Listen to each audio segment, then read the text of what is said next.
saya yang kelima. Nah, tema kali ini nih cukup Indonesia sekali, yaitu nasionalisme atau patriotisme. Pasti semuanya sudah sering dengar istilah ini ya. Biasanya kita sering mengucapkan kata nasionalisme ketika menjelang kemerdekaan Republik Indonesia. Nah, nasionalisme itu apa sih sebetulnya? Nasionalisme itu sebetulnya adalah cinta dari kita ya sebagai manusia terhadap tanah air kita, terhadap tanah kelahiran kita. Nah, dalam hal ini adalah di Indonesia ya. Jadi kalau kita itu memiliki sikap nasionalisme berarti kita menunjukkan sikap cinta tanah air. Ya tentunya dengan hal-hal yang banyak sekali yang bisa kita lakukan untuk membuktikan bahwa kita itu cinta tanah air. Nah, oleh karena itu setiap ASN atau PNS itu harus memiliki sikap nasionalisme. Kenapa? Karena kan kita memiliki 3 fungsi tuh. Yang pertama adalah sebagai pelaksana kebijakan publik. Lalu yang kedua adalah sebagai pelayan publik. Lalu yang ketiga adalah sebagai pemersatu kesatuan bangsa.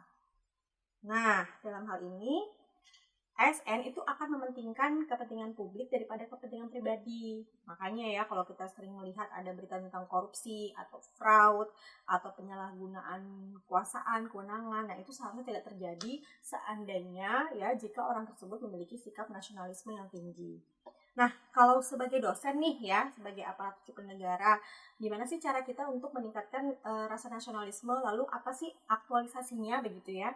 Yang pertama, kalau kita sebagai pelayan publik, apa yang harus kita lakukan ya? Kalau dosen ya, kita melakukan pengajaran sehari-hari. Nah, ini kita harus profesional dong ya. Kita harus disiplin, komitmen terhadap jadwal-jadwal ketika perkuliahan. Lalu juga kita harus memiliki integritas yang tinggi dalam setiap kita bekerja di jurusan kita gitu ya. Lalu juga di sini sebagai perekat pemersatu bangsa. Nah, kalau sebagai perekat pemersatu bangsa, kita tahu sendiri bahwa kalau dalam melakukan pengajaran kita berhadapan dengan mahasiswa yang dari berbagai suku, budaya begitu ya, sehingga tidak boleh ya dalam hal ini kita melakukan diskriminasi. Nah, jadi kita harus sama nih dalam melayani mereka sebagai mahasiswa kita dalam melakukan pengajaran. Nah, selain itu juga tadi kan sebagai dosen ya. Nah, selanjutnya adalah kalau di era modern seperti ini, di era revolusi 4.0, kan semuanya sudah serba maju nih, semuanya teknologi sudah sangat berkembang dan pesat. Nah, apa saja sih yang bisa kita lakukan ya sebagai individu?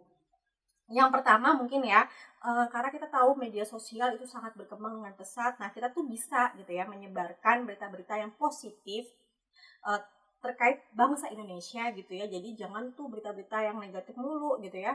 Lalu yang kedua nih, misalkan di lingkup keluarga, misalkan teman-teman sudah berkeluarga memiliki anak, nah gimana sih cara kita untuk meningkatkan rasa nasionalisme kepada anak gitu ya.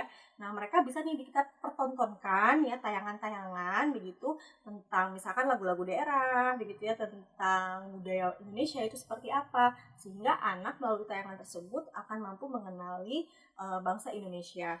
Nah, lalu yang terakhir adalah kita juga bisa menciptakan produk-produk inovatif ya, produk lokal begitu, lalu memasarkannya di media-media online. Dengan begini, kalau misalkan produk kita bisa sampai ke luar negeri kan sebetulnya juga bisa memperkenalkan Indonesia di mata internasional begitu ya. Nah, itu saja mungkin ya beberapa hal tips begitu terkait bagaimana meningkatkan rasa nasionalisme baik sebagai dosen atau sebagai individu. Oke, itu saja dari saya. Terima kasih. Kita jumpa lagi di jurnal harian ke-6. Dadah!